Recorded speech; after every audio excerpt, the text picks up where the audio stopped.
ideas. They have so much potential. They're all their own little, their own little ideas that they've got and things like this, that we need to make sure that we are helping them and making sure that we are supporting them. And that might not be us giving them information. It might not be me to give you a PowerPoint and them listening.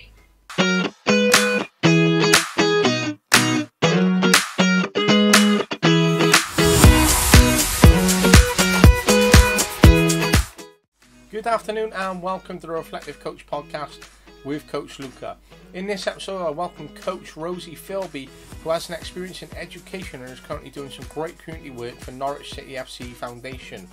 It's great to speak to Rosie as we had so many similar experiences between grassroots, club, academy and community coaching, which we could share and really relate to. We spoke about the rights of young children, how to reach out to them, how to engage them, different personality types and how this may change from classroom to being out in an open environment, to then how this may change in a club or an academy environment. It's really important to understand the personality of the individuals and young people that we work with, adapting sessions and sometimes taking a step back and realising, allowing them to do certain things within that session by facilitating it, and guided discovery learning can provide so many more benefits. We talked about session structure and session delivery, talked about different types in terms of guided discovery, structured learning, unstructured towards traditional session planning, whole sessions, and how this may differentiate and vary in terms of our sessions. Not every session has to be the same, but some can differentiate, but having a consistency over some sessions and the way you deliver can really help maintain and deliver those standards and behaviour expectations. We spoke about identity and impact, questioning techniques and how this is important, why behaviour occurs, why certain traits or energies are coming out of young people, and how we can adapt and really just sometimes take that step back and watch and find out what is affecting our players, which is so important. So it was great to really understand that, and we talked about having this escape from football, which is really important when it comes down to behaviour and psychology. Not every player comes to every session wanting to be 100% or having this goal of being the next Cristiano Ronaldo or Lionel Messi. Sometimes they just want to escape of playing with their friends or having the opportunity to see them, because they don't always have these social interactions with their friends. As much as we want optimal performance levels and we want the players to consistently learn and have these high expectations which we maintain, they're all great benefits in terms of how we can deliver our sessions and what we want, and it can certainly help bring a lot out in terms of the young people and children that we work with. But sometimes remember that they are young people, they are having their own journey, they are making memories, and they don't have the same opportunities as they might do per every session or every day because of their background or external circumstances. It's really important to have something like this in terms of football, having sessions and just having that social time with friends and those that are out there that they can really connect with and just have these conversations with. We spoke about how to use skills and performance in terms of developing these lifelong skills within young people that they can take away from the pitch. And it's not just about coaching or their technical ability, it's about developing skills that can really help them as individuals and what they can really take away. And we talked about creativity and whether this works in the classroom and outside of the classroom. With Rosie's great experience in the classroom in terms of the community work that she's doing now, it's great to see that inside and outside and share similar experiences and outlooks towards the way education and maybe coaching is currently going, where it's a lot of robotic structure and less creativity, and we need to look at ways of how we can integrate, instill and develop more creativity in young people and the people that we're working with. But this has been a great introduction for Rosie because there's been so much within this episode I really took away, and I really enjoyed learning, and we challenged each other's thinking, and sometimes there might be a listener out there or you might engage in different ways where you might not agree with something that we say or you might be challenged by it, and that's perfectly fine, and that's how personal development comes about, and changing mindsets and opening up and having these conversations really delves into coaching, education, working with young people, mentoring. And this is how we can sort of come about different strategies, research, get different insights, inputs, what works, what doesn't, what we've seen from the inside compared to our experiences from the outside, to then developing our own outlooks and perspectives. And there is so much to take away from this. I really enjoy talking to Rosie, and I can't wait to have her on again. And there's so many different topics which I think we're going to raise and really talk about. But this episode was really insightful, and one that I think any coach should be listening to. It covers a wide range of perspectives, but what I would say when you're listening to this is have an open mind. Really have that open mind and listen to what we have to say, and really think about the players that we work with, think about their day. But I hope you enjoy this episode as much as I have. If you could drop me a like, drop me a follow, drop me a subscribe or a comment, I'd really appreciate that. You can do it across YouTube, Spotify, Anchor, LinkedIn and Twitter. On Twitter is TRC podcast_. It is the Reflective Coach Podcast everywhere else. But for the meantime, this is Coach Luca, and I really appreciate your time listening to this episode, and I hope you enjoy it. This is Rosie Filby's episode, and take as much away from it as you want. Thank you very much for listening. This is Coach Luca. I'm good, you okay? Yeah, not too bad, thank you, not bad. Good, I'm glad. How's your day been? Yeah, quite good. Busy at work. So you're back already then, are you? Yes, back already. Yeah, started yesterday, so yeah. Yeah, so I'm back in on Monday, so it's nice just to have that sort of like start the 2023, just having a week breather. That is nice, isn't it? Have a little rest. Yeah, it's needed. Absolutely. So in terms of how your day's been, you obviously work in community coaching, a foundation background. I've got experience in this where I've worked for Cardiff, so I've worked on our programs here. So obviously day to day can be very different, very diverse. Lots of community settings out in schools, lots of meetings. So, you know, it's great to have so many different challenges and have it look so different, which is great because you're constantly learning, constantly doing different things. But, you know, how's it going with the foundation and community side of things? Yeah, it's really, really great. So I am in schools a lot during the week. So like you said, each day to day is very, very different. However, I'm in 6 schools a week. It's fantastic seeing normally Key Stage 2, sometimes Key Stage 1, but it's fantastic seeing how the coaching benefits them and having an outside face rather than just a sort of staff member from their school. And then as well as that, I've got community football sessions, the girls provision that we do, which I run called Girls United, which is like an evening session for girls to get into football on an introductory level from 4 to 11 years of age. And then on top of that, I also coach the Girls Academy at Norwich, so that is the under 12. So my main focus is community, but then I've got that little bit of extra, more detailed coaching through that academy setting. Like you said, though, each day to day is very, very different, whether it's organising a potential new provision, a potential new session, or anything like that. But yeah, it's really, like you said, it's challenging. I think so many different things that schools are facing, for example, at the moment, with the COVID hit, and that the pupils are lacking certain skills, etc., which I think sport can be a vehicle for that. But yeah, I think it's challenges are there, but certainly not, definitely they can be overcome. Absolutely. And in terms of that then, obviously when you see young people, you can see them in a community setting, a school setting, and then an academy setting, for example. They can be a complete different child per different setting because of the constraints, because of the different environments that's in there. And when it comes down to it, and obviously you've got a very good mix there, which makes it a great week and says splits things up. But which out of those 3 do you prefer to do the most? That's interesting. I think each one it gives me a different benefit. So for example, I really like tactical analysis. So when I work with the Girls Academy sessions, like that benefits me because I get to use that sort of analysis that I like and that detail of the coaching. But having said that, when I do the community and school work, it just to see somebody get more confident with playing football and therefore confident outside of that setting as well, that means so much to me. So I feel like they definitely tick different boxes for me, and probably not necessarily I enjoy one over the other, but each one provides something different, benefit that I can see from it, if that makes sense. Of course, and it's about that impact which you can have per one, because obviously, you know, there's different then personality types per child. So, you know, a child could be really progressive in terms of their academy setting because they're really good technically, but then in a school they could be completely different because they could be the most leading or dominant player within the school, or they're not as interested in school sport because it's not the academy. So then it's different how you get that psychological aspect then in terms of how different those personalities can change between young people.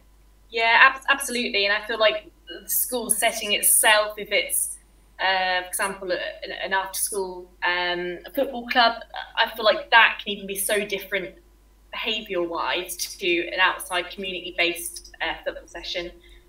Just thinking of a few in particular that maybe struggle at school, but then as soon as it's a community based with children outside of their school, outside of the school setting, it really does make such a difference to the child's outlook of how they view it. And like you said, that behaviour does change. And I think that is so crucial for a lot of kids who struggle in school, to have that escapism of, well, I'm away from school, but I'm still doing something I love with the football.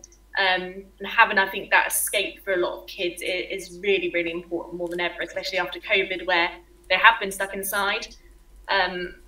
They haven't gathered many social skills over that COVID period. So now, how can we help support those kids that particularly may now come back and struggle in school? And how can we create still an opportunity for them to learn as people and still as footballers as well? And it's interesting that you mentioned escape and talk about, you know, words like that and how it can be perceived for different children and what's needed, because I try and approach this from a perspective of a grassroots coach, an academy coach, and maybe a professional coach, and as well as anyone else in professional capacity. But obviously everyone's got their own different hats. So then for example, when you've got a child who might come out to maybe a development centre session, or you got or they're in an academy, it can really vary, because sometimes we might have coaches, or we might put on a session where there's so much detail, so many different objectives, and we forget that they're there for an escape and it's there for fun. And as much as we're trying to develop them technically, provide them with the information, etc., give them opportunities, sometimes we don't have to put on 100 sessions and all 100 have to be information filled sessions. Sometimes we can have that 50-50 balance where we might go, do you know what, 50% of them are fun, 50% of them are going to be technically developed. We forget that too much because we're trying to hit too many boxes, and you know, it's about creating that fine balance, which I think is an important point there, and that escape is really important.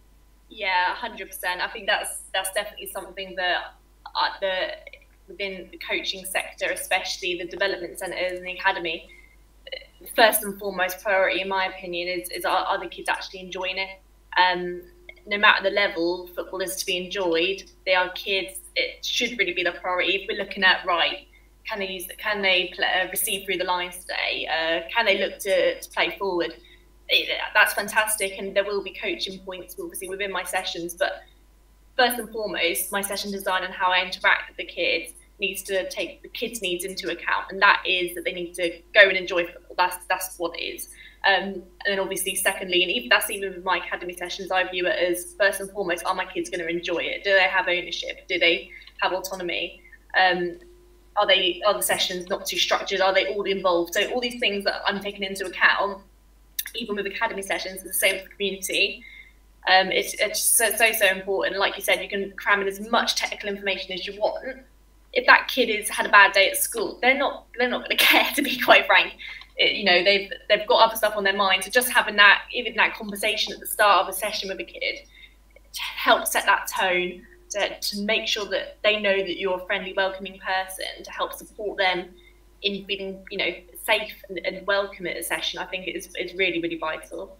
Absolutely. And sometimes when we are in the academy, we put too much emphasis on the word academy and the expectation of performance and standards. And when you think of, like, some children might start a development centre from the age of 6, and then they might play till 16, and then they're looking for scholarship over that time, academy performance contract, etc. It can be difficult because then they miss out on so much of their childhood, missing out on those moments with friends and going to social events, because it's all about training. They're travelling to and from games, etc. And then obviously they're constantly reviewing their performance, having one-to-one sessions, and they're doing a lot more obviously to try and progress themselves. But then at the age of 16, if it doesn't work out, they have all the opportunities, whether they continue to try and find the scholarship abroad, whether they try and push for it at a club, go back to grassroots, play semi-pro, etc. it's sad in a sense when you see so many kids at that point who have missed out on childhood, and then they can't look back at 16, 17, 18, and then when they get older to go, do you know what, I really enjoyed part of my childhood, because they've missed out so much of it, and it can be really sad in that sense. Yeah, 100%. I mean, even from my own experience, I mean, I was never ever going to make it pro or anywhere near. But I mean, I tore my ACL. Well, I was 14 actually when I tore it, and I didn't get surgery until I was 18, and I had quite a bit of time off playing. But I mean, when I was younger, when I was in the Centre of Excellence, it was called. It's now the Girls Academy. Again, you get quite consumed by it, because it can be an intense environment. Because especially with the name of it being the academy, you're like, wow, I'm at the top, I need to keep improving. But fundamentally, they are children, and we need to, I think, as a nation, to be aware of when we are coaching children, that they are children, they're not mini adults. How we approach them, how we work with them, the sessions that we put on, need to have that in mind first and foremost. And like you said, it's a small percentage do go and make it professional and can maintain that, and that's fantastic. And that's superb, and that's phenomenal. But at the end of the day, they've learning all those social skills that they get from a session, and the fun of just playing football, I think that is just so important as well. Of course, and we have to create those avenues and escapes, as you say, and sometimes even for us as coaches, then when we sort of go on a flip side and go in out into the community and deliver a community session, we can just go in there and breathe as well, because we put a lot of pressure on ourselves, and sometimes when we're delivering 5 or 6 different sessions over a week, say just as a minimum, we want to cram in so much information. We have so many boxes to fulfill ourselves. Just going into that community session and having fun with the kids, engaging and participating, and just coming away having a laugh can really mean a lot to them, and a lot to ourselves. And we don't have to put pressure on ourselves, every session that we have, which is really important. Yeah, definitely. I mean, today, for an example, I was at a school for the afternoon, and it was with a group of children that hadn't played football before, or just in the back garden, nothing properly, and they started off with a ball each, and I said, right, just dribble, see what you've got. And then they just started creating their own little game between themselves of dribbling to one end and whatever. And I was like, they're just having so. And I watched it, and I didn't intervene. And I was going to intervene and be like, wait, that's not what we're doing. And I was like, wait a second, what am I thinking? They're kids, like they're creating their own game. They're using innovation. They're gaining social skills, and they're having fun, and they're playing football. It's literally ticking every box without me doing anything. I was just a facilitator there, really. But just seeing that joy that they got from playing this little mini game that they made up, and we'd literally just let them play through in the end, and then we had 5 minutes left, and they asked for a match. That's what we did. But just seeing that, like you said, that level of that relaxed environment where it's not intense for the coach to try and get a certain amount of information in, or thinking of the plan that I've got in the back of my head for a session, where certain technical details I want out of it, or whatever it is. Just having that relaxed, fun environment where the kids were taking ownership of it was really, really great to see.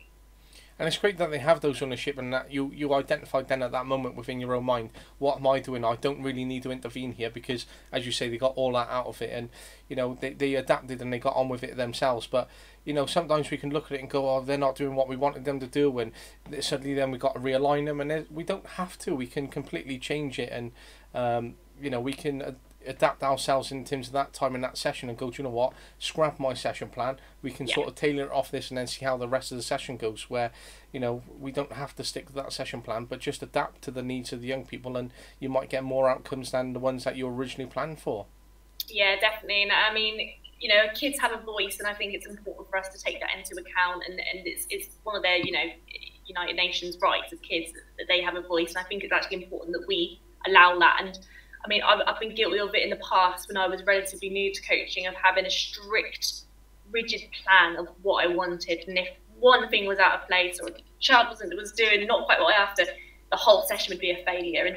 And looking back now, it is embarrassing, but it's also how I learned as a coach, of making mistakes and looking back and going, that wasn't right of me to do that. It was, so, I mean, I've definitely been guilty of it. And like I said today, I was almost guilty of it when I almost stepped in. But I think sometimes it's about taking that step back, looking at what's happening. Are the kids enjoying it? Are they being creative? Are they being problem solvers? Are they X, Y, Z? All of these different actions that they're getting from doing their own sort of little thing, even within the activity I've given them. I think it's just another way for them to flourish as people, let alone as players as well.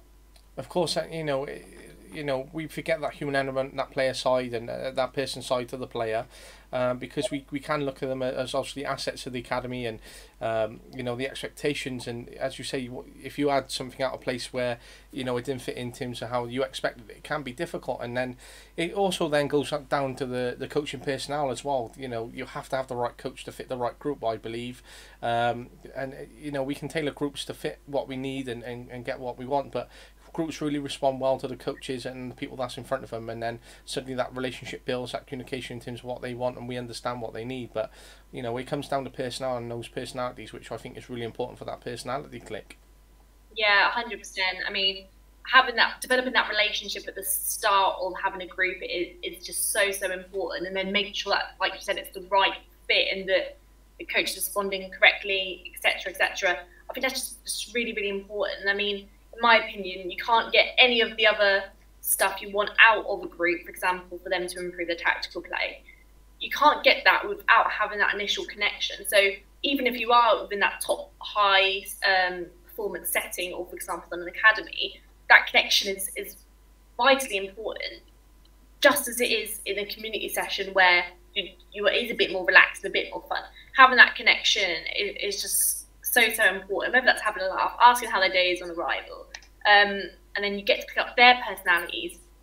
And then I think from the group that I've had in the academy this year, having them at the start where they're a bit of a shy group, a couple of characters in there, they've all come out of their shell a lot now, and they've responded to me, and I've come out of my shell. So I feel like it's almost like a two-way process of, yes, you've got to give them something, they'll give something back, then you've got to keep that relationship going, and it strengthens those relationships. They trust you more, and I think that just creates a better environment for the coaches, me, the players give me feedback, which I appreciate, and vice versa. I will then give them feedback, and it's a two-way process, a respectful process that I think is really, really good.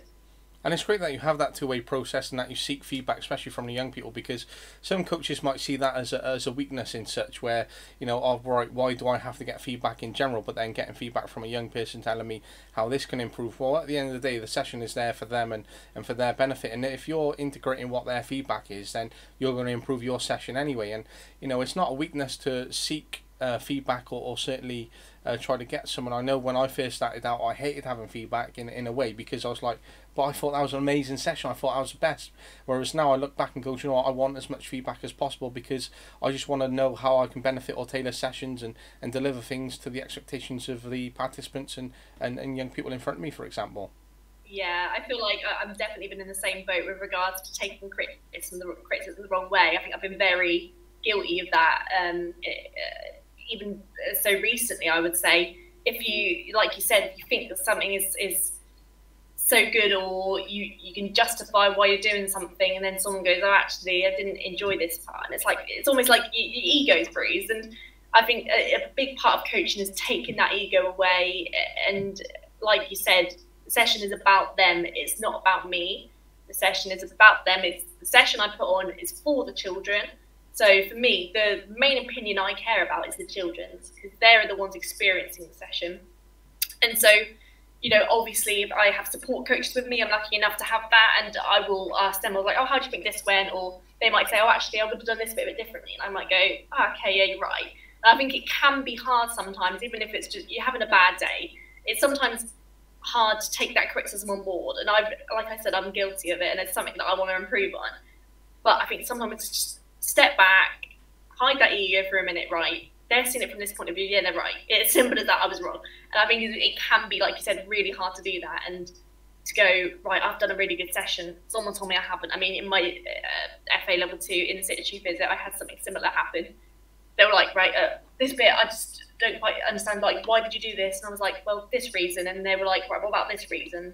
It's hindering something. And I was like, just didn't see it that way. And it's a bit deflating, and it can be, but I think it's about how you turn that into a positive, right? Okay, So someone's giving me this feedback. How can I then make sure that next session that I look at that feedback and apply it appropriately to my next session? I think the ability to listen to criticism is really, really important. The ability to not take it too personally and not let it affect the ego. Then I think another skill is to actually flip it and say, right, so what am I going to do next time? And I think that's what has helped me recently with my coaching, to sort of move my coaching on and develop it further by going, actually, right, I've had someone give me an idea about a session, you know, basically told me that my session was rubbish, but actually right now, how can I then switch that and go, right, next session I'm going to do this? So how can I actually take that on board?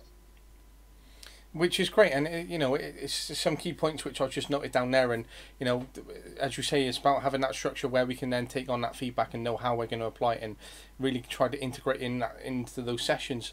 But it can be really difficult for young people because obviously there's so many coaches out there, and obviously they all have their own objectives and their own career paths which they want to take, and then sometimes also you get coaches which jump in and around, and some which then come in off placement, some which then move and, you know, try to get a certain job to progress them somewhere else. And it can be difficult for young people then because there's so many different changes in terms of coaching personnel, and then, you know, certain coaches coming in with their own constraints, their own restrictions and their own expectations, behaviour styles, and there's that continuous change. But then it can be difficult because these young people are there as a tick box for some of these coaches trying to progress themselves, and then these young people are essentially losing out because of that. And as much it can be a great system where you have so many educated and qualified and upskill coaches with that motivation, it can also be a negative because they can take away from these sessions and these young people because they're trying to progress themselves up that career ladder, and this might be, you know, another tick box in their, you know, CV, for example. Yeah, I mean, I personally see that a lot, particularly in schools, where obviously they have their like PE teachers, they'll have their normal teachers, they'll have TAs, they'll have me coming in from an organisation, they'll have like another person from a different organisation come in for an after school club, and all of a sudden they've got potentially 5 or 6 people that they're seeing a day that, one, have different behavioural expectations, 2, communicate in a different manner, and 3, they all have a different relationship with you as a child. So like you said, that's definitely, for a child, it's hard to manage. I think something that has helped me going into schools in particular is finding out, for example, the behaviour policy of that school. Because then hopefully the sanctions or my expectations, what they award for good behaviour, for example, finding that information allows me to hopefully then be in line with their teacher, for example, or their TA. So, like you said, I think it's definitely hard to manage because obviously I won't have the luxury of doing that all the time, especially at community sessions where I don't know the school background, don't know what their parents are like. So you have like the different ideas of that child. They have a different idea of what their parent wants for them, what their teacher wants from them, what I want from them. And I think that's definitely hard to manage. I think, in my opinion, I feel like almost the best way to manage that is almost giving the child autonomy and allowing them to express themselves personally and then reacting to that. But like, again, that, you know, with them seeing so many different people and having different ideas of what their expectations, again, it's definitely difficult to manage. Of course, and it's definitely difficult for the young person who's gone through that day and they've had so many different people in front of them for various, you know, aspects. And, you know, you might put on a session which is really active and, you know, can be a sports session. Then you might have to do an in-classroom one, for example, and do an intervention, which was similar to me at Cardiff. And when we went into Cardiff, it was a big numeracy literacy, so I had to literally go in and teach. And they were like, but you're from Cardiff City, we should be playing football. And I was like, yeah, but you have to see me in this element because we have to do this, and then we're going to develop this into where we have an hour in the classroom, then it's going to be an hour sport, so it's going to be a 2-hour block. So then, you know, it was great the way we try and tailor that and develop. But then if we look at it from a coach's perspective, when they're coaching later on in the evening and the child might come in at 6-7 p.m, obviously that day for that child might have gone totally different ways, and they might have had a great day, they might have had a terrible day, they got a lot going on, they might have gone home and something might have happened, they might have come straight to the session, not have food, etc. So when this child does come in, as you say, to that session, and then that child has reacted in one certain way, or their behaviour is shown, sometimes just observing it and understanding that, you know, okay, they have gone against the behaviour expectations and maybe some of the standards that we want to instill, but if they're reacting that way, then why are they doing it? And they're also coming into this session because it might be an environment where they feel safe, they feel free, and they're representing this behaviour, so then they're looking at us as a support mechanism. And then there's much more to play than, you know, they've come in, they're showing negative behaviour, they've gone against this, and there's so much more to do, which for me, I really want to open up the minds of coaches and really start to look at this, because I've worked with some great coaches, but then they've gone, well, that's not the behaviour we expect. Well, yeah, but why? The big question's why. Let's understand it and really spend some time and invest that time into that young person. Yeah, I couldn't agree more. So I started off as a teaching assistant working at a school that had behavioural issues, a lot of different varying factors contributing to those behavioural issues, and that opened my mind up so much with regards to, like you said, it's the why they're behaving that way. Are they behaving that way because they don't have attention at home? Do they just want any attention? It's not good or bad. Are they behaving that way, like you said, have they had a bad day at school? Is this their freedom? Is this their escape for them? So they're being loud, they're getting rid of their energy. And I think we're quite quick, and I've been guilty of it, where maybe you're talking at the start of a session and someone's talking and you go, right, listen now. And it's like, actually, you know, why aren't they listening? Maybe they haven't spoken to their friends all day. Maybe they've been sitting through exams all day and they've finally got an opportunity to talk to their friend, and now I'm telling them to be quiet. And so there's so many things that are at play. And I think it's something that kids need to express themselves. They have a need and a want, and they should be able to express themselves. And I would love to create environments where that's happening. Of course, it would be great if they listen to an instruction, but it's not the be and end all. I mean, I've had sessions where kids will talk over me the whole time. I'll go and ask them to do the practice, and they'll go, "What are we doing?" And it's, you know, the common, like, so frustrating. But then you look back and you're like, right, and then I'll literally just go through it again with the one or two kids. Right, actually, this is what we're doing. We have them replays here, and then you just play on, and it's like it's probably wasted 2 seconds ultimately, because I've just had to repeat myself quickly, and then they're back into it. So I think coaches also have to ask, you know, yes, definitely, why is the behaviour happening? Also, is it the be and end all if a behaviour expectation isn't met? And I think that can be quite.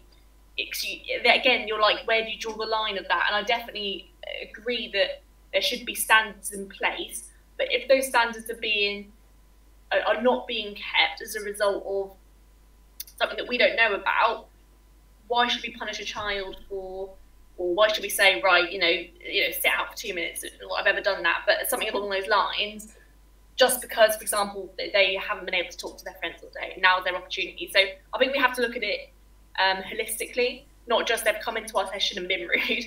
No, they've probably woke up on the wrong side of the bed. They might have not had breakfast. They've gone to school. They've got told off for cheating an exam. They've blah blah blah, and you can go on and go on. And if you I think specifically about what kids go through and their emotions and, you know, friendships, social life, I think we've got to give children space and we've got to allow them to make mistakes, ultimately. Yes, in playing football, but also in their behaviour. I think it's so important that they will slip. You know, kids are kids and adults are adults. We make mistakes, but it's about, you know, making sure that behaviour isn't too ridiculous, that, you know, people are obviously getting injured or whatever, but still being aware of the whole situation of that child. And obviously you won't always have the opportunity to know exactly what, you know, a child's home life is like, what their school life has been like, but even trying to understand something, or, you know, why are we doing this today? Have you had a good day at school? Like, you know, what have you been up to at school? So even using those types of questions rather than, why have you shouted out in my session? I think using those types of questions can help develop that relationship, and maybe they'll open up a bit more about something that's happened.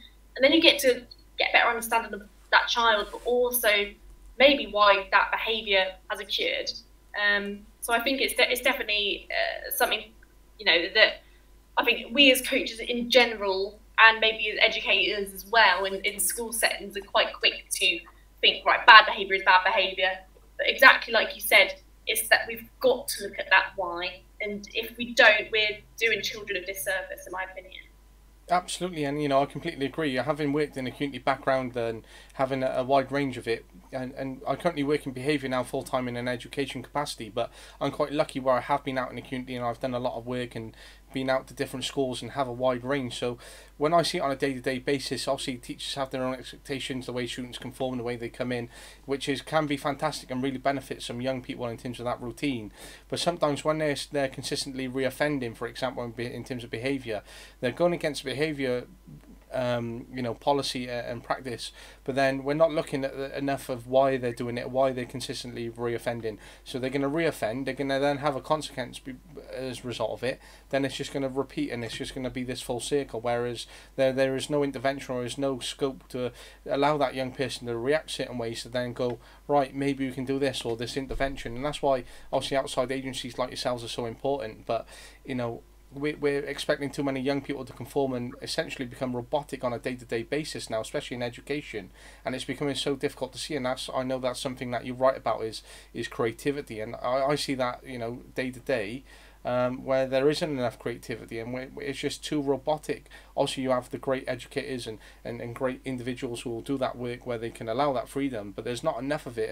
And I feel that education has become very much repeated, and that's why there's so many kids with mental health issues not enjoying school, not wanting to come in, and that's because it's the same day to day, same lesson, and it's essentially becoming death by PowerPoint at the minute, where for me there really isn't enough creativity in education right now. And that's why it's really important for agencies to come in, kids come out, have that time, that hour where they can go out of the classroom and breathe, which is so important. Yeah, I mean, even look at the school day and just think how much they are just sitting down and listening. And obviously not all teachers, not all schools, but I think a lot of lessons that I've seen have been very much, you need to listen and you need to listen to what I say and take my instructions on. And I think that's all well and good, but what about when they need to start making decisions for themselves and choosing their GCSEs, for example, and so suddenly they can't make decisions for themselves. They want to be told what to do. And I feel like I was very much like that, where I guess someone would probably say goody two shoes at school, at primary school, and I would be very much, I did what I was told, and I didn't really do anything until I was told to do something. And I think probably from a teacher's point of view, that's lovely because I'm listening, I'm behaving. But then as soon as you flip that as to, right, well now I'm older and I struggle to do certain things because I've been so used to being told what I should be doing. Suddenly when I've got to make my own decisions, I do find it difficult. And I think now obviously I do feel a lot easier, but I think kids need to have some freedom and they need to make decisions, and they need to make bad decisions to make the good decisions eventually. And so giving the child that what I guess comes back to for example, the rights of the child, of having that voice and allowing them to have input in their session, in their lesson. But I mean, like you said, sitting down in a chair for a lot of the hours of the day, having a 15-minute break time, maybe you've had your lunch and 45 minutes outside, you're still you're sitting down in a chair listening to a teacher much more than those kids are outside at the end of the day. And I think there are some really good schemes in schools now. So for example, Maths of the Day, where it's a maths program that schools can get that is really active maths. So they have sessions that will be their maths lesson and it will be all outside. They'll get the fresh air, they'll get some movement, they've got to do certain amount of star jumps here, and it's really fun and interactive. And I think that when I worked at the school, that, for example, worked so well with the kids because it was, like you said, school can be quite repetitive. Having that something different of, I'm now outside doing my maths lesson, how cool. I don't have to sit and write in a book or, learn how to do, whatever. And it's in a different way without them almost clocking on to it actually being proper learning still.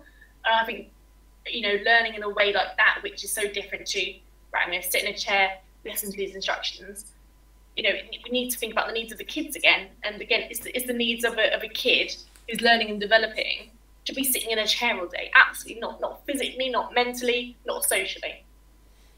Absolutely, and I completely agree with you, and that's something that we've identified or had identified in the school that I just left. And we worked in the inclusion department, and we had a lot of kids with ALN needs, and they were struggling by the time they got to period 5, because even for a mainstream child, that's a long day, as you say anyway, but for an ALN child, that's a really long day, and it can be really challenging, and it can be very overstimulating. So we agreed that period 5 with the head teacher, that period 5 would be, you know, activities in the inclusion, whether they be baking, whether they be cooking, whether they be doing some team skill. And then when it got to summer, there was just like, right, every afternoon we're going to go outside, we're going to like pick up some nature things and then create an art project because of it, or we're going to go out and do some sport today, or we're going to you know, blow bubbles because, you know, they like the sensory side of it.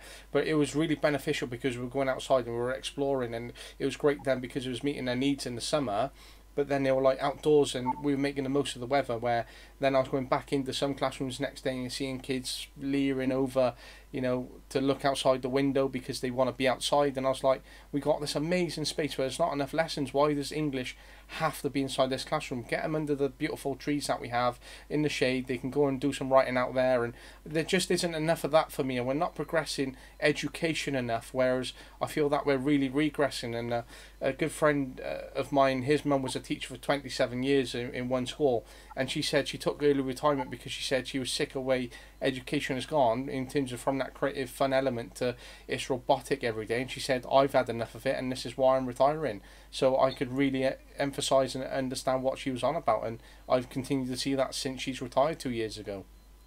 Yeah, I mean, if I'm honest, I left in similar fashion from being a TA. It was almost painful to watch kids who needed that exploratory learning to just sit in that classroom and, as what we so deem, misbehave. And it's painful to watch because we're just not meeting their needs. It really is as simple as that. And I think it can be quite a narrow mindset of, right, PE is outside, other lessons are inside. And I think we've got to expand as an educational outfit, and just generally, education shouldn't be in boxes on a desk. We need to look at education from a much more wider point of view. Like you said, utilising outdoor classrooms, field space, a local forest, for example. There's so much learning possibilities to do, and I think obviously a lot of schools do a good work, but overall, you know, the average school today does look the same a lot, despite, you know, maybe a little bit of good work being done. But ultimately, they are spending a lot of their time sitting down, listening. And I think there's just so much to be learned when kids can potentially drive their own learning. And I'm not saying let them take an English lesson and the teacher needs to just sit back and let them do whatever they want. They can go outside. I'll just sit in my... Obviously, I'm not going that far, but my point being is that kids have ideas. They have so much potential. They're all their own little, you know, their own little ideas that they've got, and things like this, that we need to make sure that we are helping them and make sure that we are supporting them. And that might not be us giving them information. It might not be me to give you a PowerPoint and them listening. It might be them, you know, looking at sort of the FA way of looking at coaching, and, you know, you've got observational learning, you've got guided discovery and things like this. And I think maybe that can be taken into the education sector a bit more with regards to, you know, what can they discover if I give them, you know, a prompt, for example, what can they go and find, you know, and things like this. I think it would just, I think it would improve a lot of the issues that schools are seeing within their kids with regards to mental health, inactivity, non-healthy lifestyles. I think there's a lot of things that we as society and as particularly obviously educational authorities can do to help support that unfortunately it just isn't being done at the moment. And it really isn't, and there lies in an issue there for what we're seeing an increase in terms of children having these mental health issues, and, you know, this lack of enjoyment in terms of education. And there's a lot of, you know, senior figures where, you know, they might have said, oh, well, we didn't have these issues when we were in school. Well, yeah, maybe not. Society has changed, but then it's also maybe because as a result, because education has gone down this direction, that we are now seeing it more than ever because kids aren't enjoying it as much. And, you know, things have changed, some progressively, sometimes I think not so progressively, but then it's as you say, it's that guided discovery learning, those different types of learning which complements those personalities then, which then if a young person saw that within their teacher, which can be seen as very much an authoritarian figure, then they might go, do you know what, teachers allowed us to do this, or I might invest some more time in them, or they now got a bit more respect. I think teachers can have that because, you know, a lot of time it's discipline, discipline, discipline. I'm the one voice, I'm the one who talks. You follow what I say while you're in here. You're not to socialise with your friends, as I quote. You're in here just to listen to me, and then you leave at the end of the lesson. And then it's just becomes so regimented. And then what we find then is so many teachers can't relinquish control then, and won't go and explore these other avenues in terms of what's out there that can be done in education. Yeah, I think it's just such a narrow mindset of how kids need to be taught. And in the same way as coaching, I mean, you know, traditional coaching is that it is listen to what I say, I make the ideas up, and that's how I used to coach. And if that is how you coach, you know, that's your own way of coaching. I don't think it is the best way for kids to learn though. And I think that there's multiple studies that have been done to support that. And I think, you know, we need to look at how do kids start enjoying stuff, how do they start, you know, learning things that we want them to learn. Is it by me saying everything, you know, and them listening? That I just think we need to really look, you know, hard about that. And like I said, it is, you know, I used to be that way in coaching, and I understand that it allows you to have that rigid plan that you have potentially succeed because you've gone, right, this needs to happen in my session today, and if I can get everyone behaving and everyone listening, then my plan is going to happen. But I think sometimes it's letting go of that plan.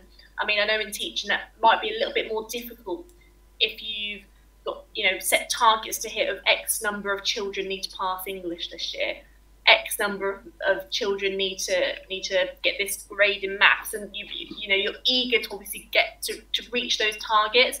But I think we do need to look back and just sort of strip it back almost and think, is this what those children need though?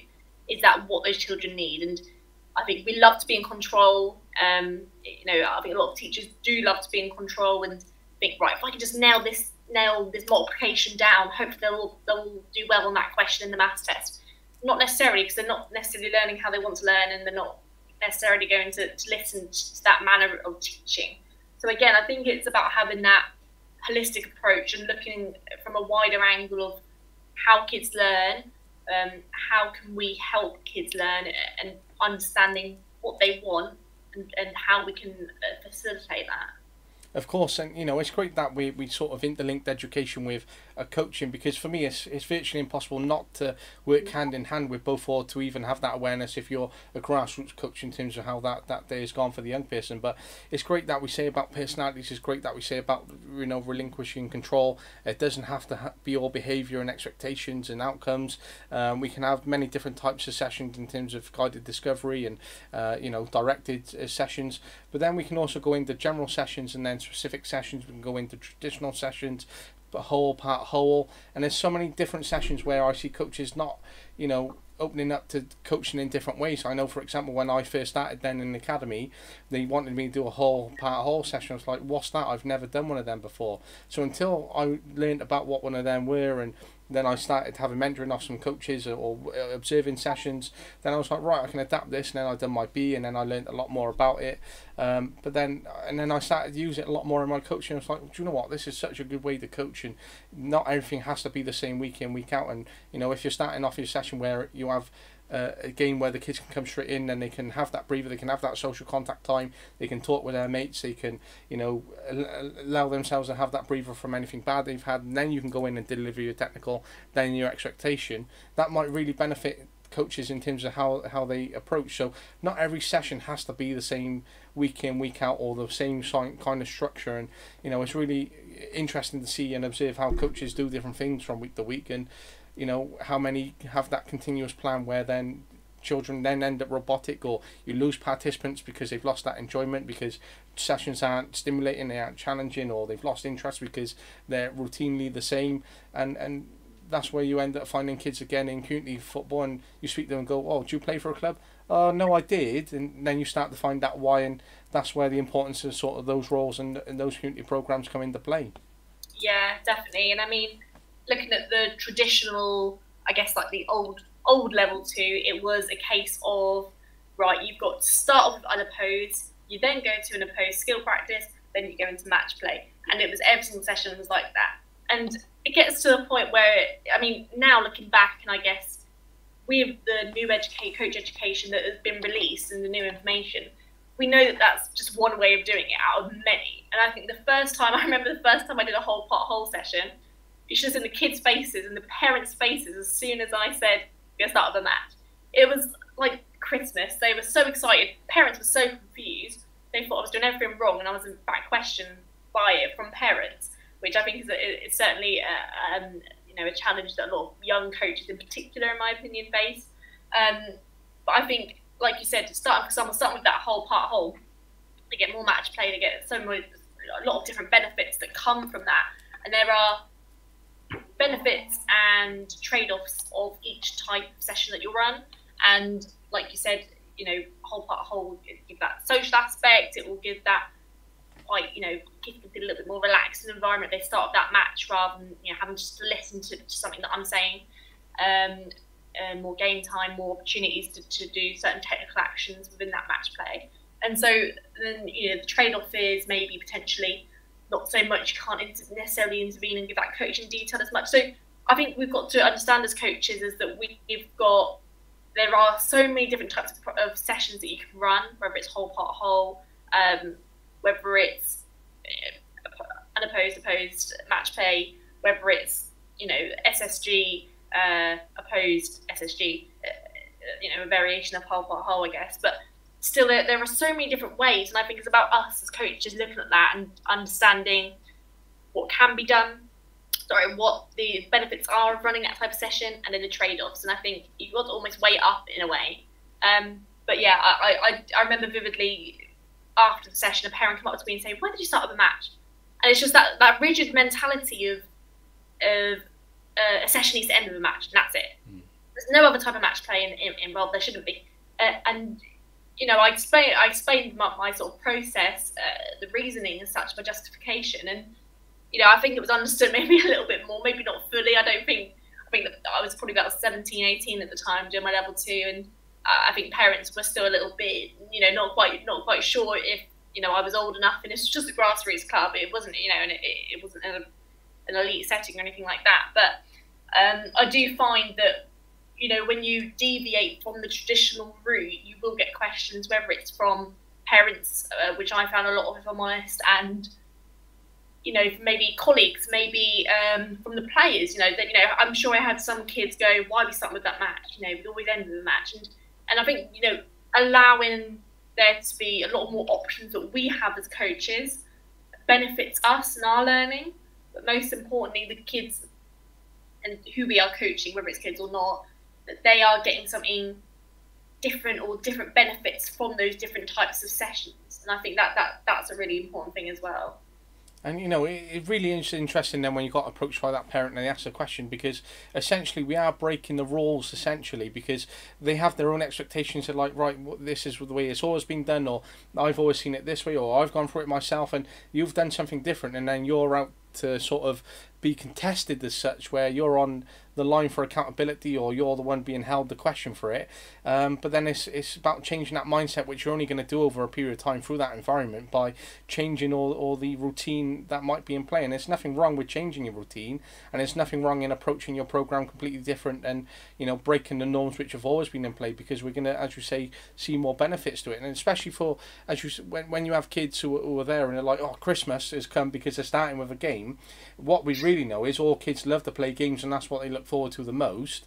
And when you could have a kid from a community session come straight in, and you got your very rigid session where it's like, right, warm up, technical, finish with an SSG, or they come into a session which is game, bit of information, then a game. You might find they go, "You know what, I love that session. I'm gonna come back. I've got a lot of playing time. My fitness has increased. I've had social. I'm engaging. I've had some technical information," and they've got more out of it than your typical rigid session. And it's that complete balance which is really important, because your typical rigid session can create a lot of behaviour expectations, what you want to instill, your standards, and then it's how then you can adapt it to something that you might not be comfortable with delivering, as a whole part whole, for example. But that balance is really important for coaches to try and have. Yeah, definitely, and like you said, there's going to be benefits, and kids are going to come away from different sessions thinking different things.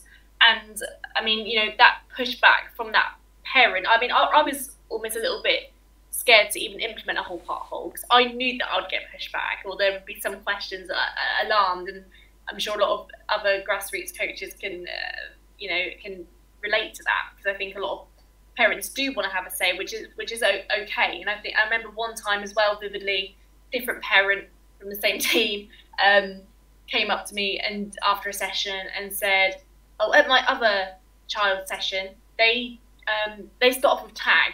So how about you start off with tag?"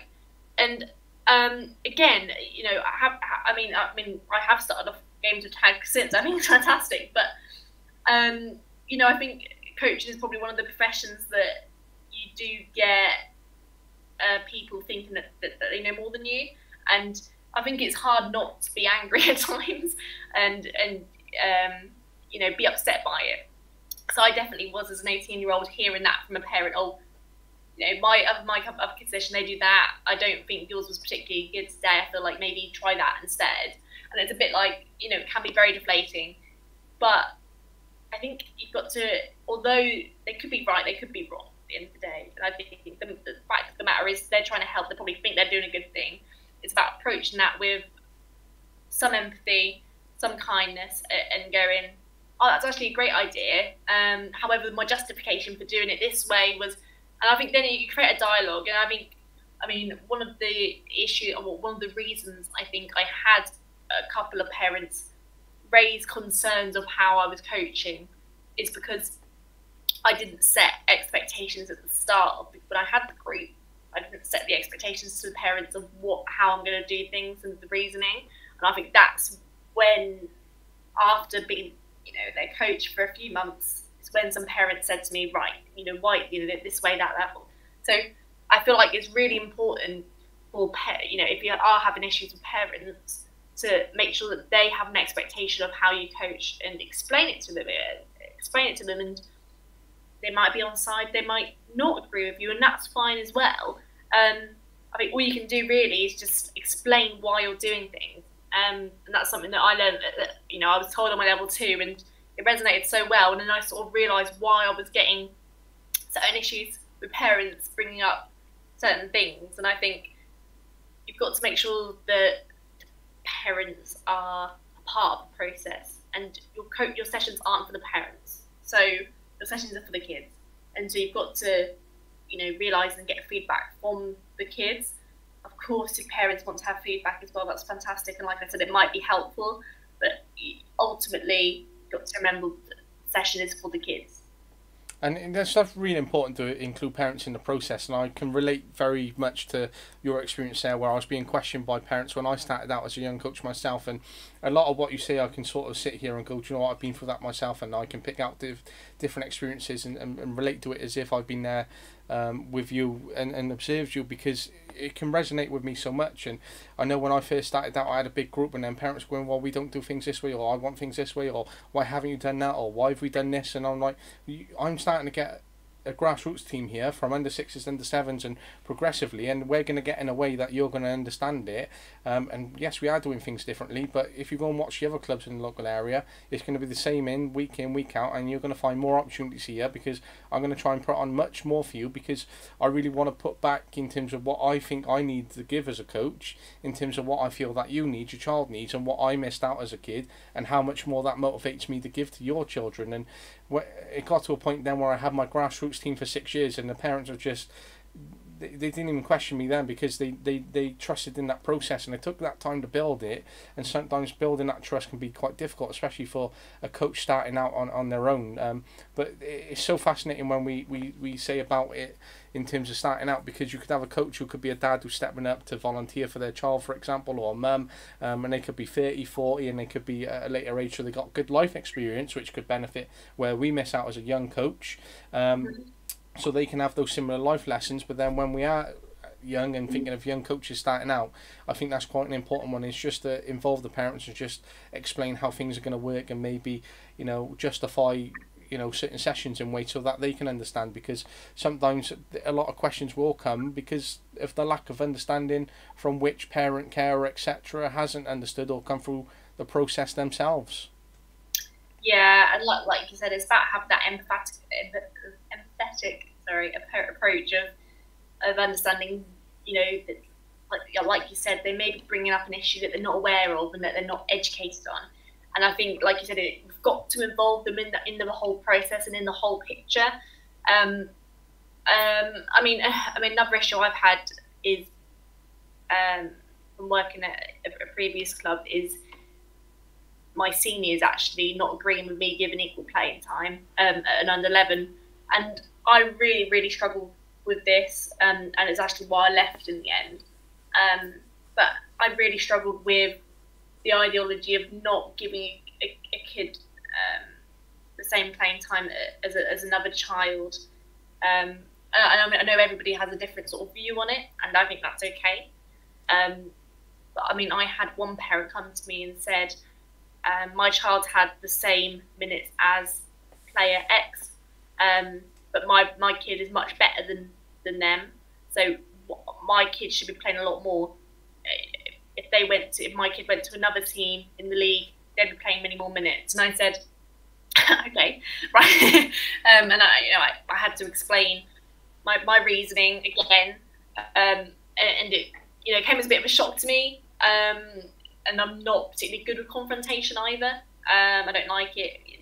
I don't think I necessarily do well under that sort of pressure. But the parent had their kid with them as well, listening in, and I'm thinking, it's beyond me that we think that of how we approach and how we view grassroots football. I think everyone should have the equal opportunity to improve, and whether or not it's a new player joining in the under 11 grassroots team, why should they have any less minutes necessarily than someone else? Like I said, I know people do have different things that they might base it on, session attendance, etc. I think then potentially you've got to ask, well, can a kid not make a session because they don't want it, or is it because they can't get there? Is it things out of their control? Do we then punish that on match day by not giving minutes? So I think there's a lot we've got to delve into, I guess, similarly to what you said regarding behaviour, that there's much more of a why. So, for example, if a coach is not letting a child play many minutes on match day because they haven't attended the training session, well, why didn't they attend that training session? Was it out of their control? Was it a one-off school concert they wanted to perform in?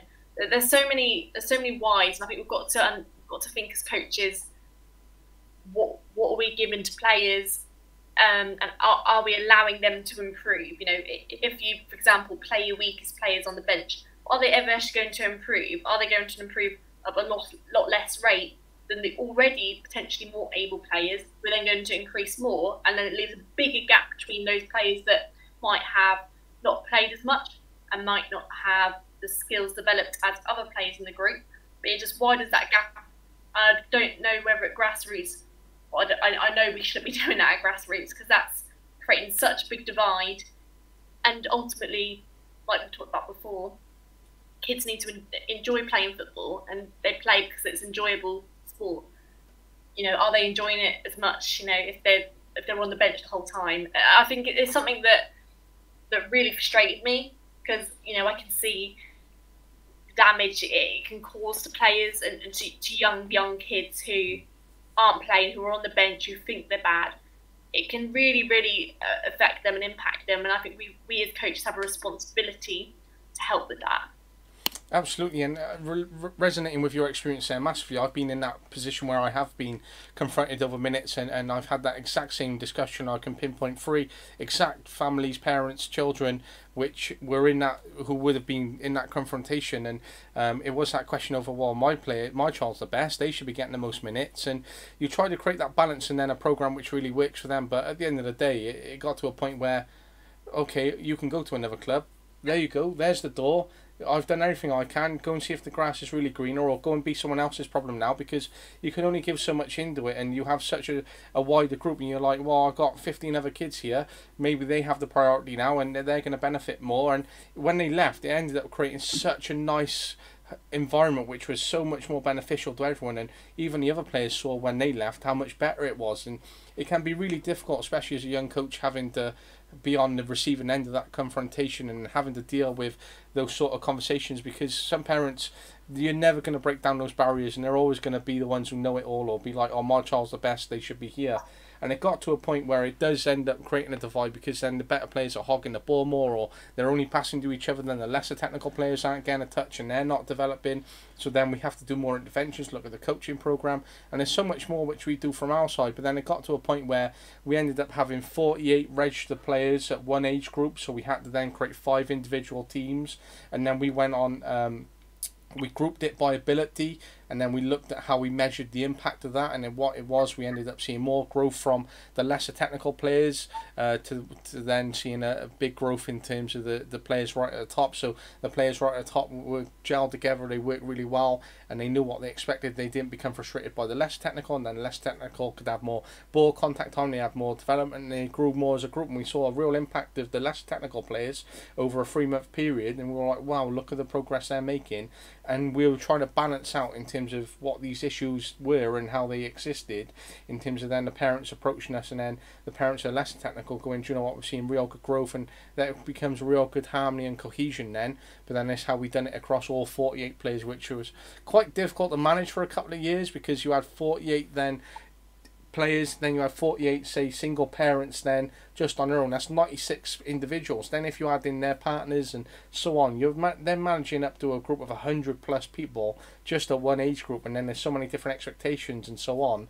But as a young coach, it can be a real difficult start of that journey, but you know, nothing is right or wrong, or everyone has their own viewpoints. You can only do as much as you can give, and at the end of the day, you're not going to win everyone over. And if they can't be won over, well, let them crack on, because if they leave and go somewhere else, you might find that it benefits your group majorly.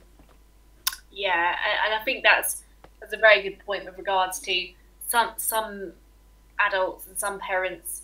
Some people will not change their view, and that's okay. And I think sometimes I struggled with that, knowing that I was just trying to do the best for the kids, and I did this a certain way, I did equal playing time for this way.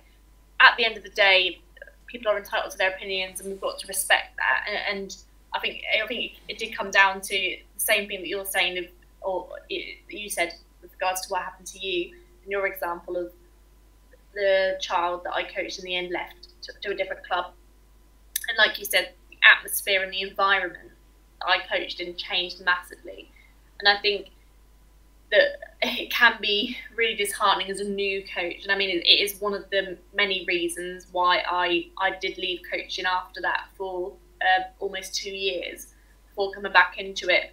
And it is, you know, it can hurt your ego, I guess, but also, you know, when you're trying to do the best for kids, for a group of kids, and suddenly you're getting backlash or pushback, it can be a really struggle to come to terms with. And I think, I guess what we mentioned before is how can you flip it, and how can you think, right, okay, yeah, I agree with this, but how can I actually turn that into a positive? And I think it is just to be aware of the parents, you know, will have their opinions, whether or not they agree with you or not. At the end of the day, it's their decision if they take their child to another team or another group. I think it can be a shame when that happens, because it's almost like, well, have I let that child down a little bit? And I think I definitely felt some guilt when that occurred in my group.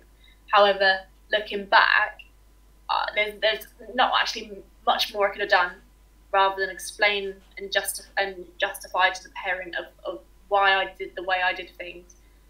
And if that's not the environment that parent wants their child to be in, so be it. Okay, if they wanted their child to be, you know, to get most minutes in the team, I can't change their opinion. However much I explained it, it wasn't reciprocated, and it was hard not to get that to me personally, because I was so passionate about just kids having fun and enjoying sport.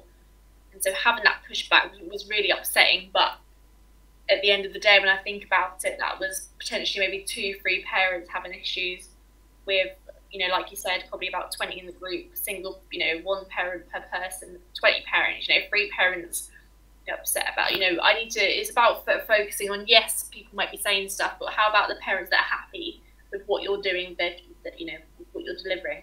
So I think it can be hard to look that way sometimes, particularly when the ego's been hurt. But I think it is about understanding that all you can do is the best for the kids that you coach. Of course, and when you sort of have those 3-4 parents maybe where they're maybe a bit disgruntled, or no matter what you do you're never going to get through to them because they know best, etc.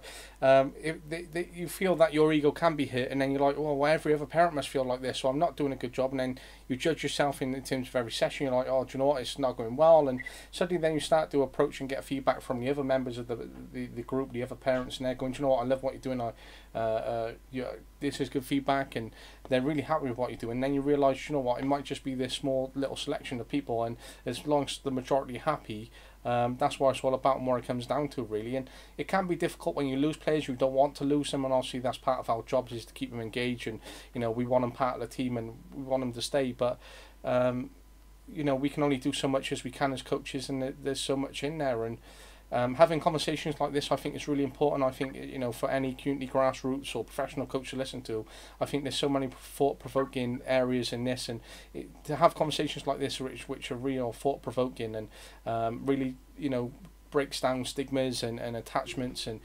challenges thinking to such, because I know a lot of people who will listen to this will maybe not agree with some of our points, but it's there to challenge. And I think once we have challenging conversations, then you draw out so much information, and there comes so much learning within itself. And this has been, probably one of the best, if not the best, episode for the Coaching Insights, because of just the sheer challenge of the information that's come out, and in terms of how we've approached things and the areas that we've covered. So, I'm really grateful that you've come on in your time, and I know where, it's getting later on in the day, you've been in work, and,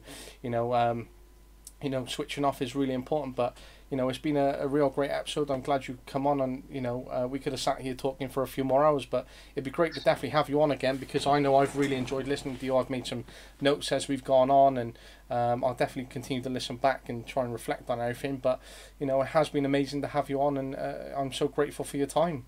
Yeah, thank you very much. No, I really enjoyed it, and like I said, I think it's such a good tool, such as podcasts and whether it's social media, for coaches of any level, just to gather certain ideas and look at different viewpoints. And I think that helps develop us as individuals and as coaches, and I think that's really important. But no, I really appreciate coming on. Thanks so much. No worries, absolute pleasure. And we'll definitely keep in touch, and we'll definitely get you on again. But I hope the rest of the week goes well, and thank you very much again. Thank you. No worries.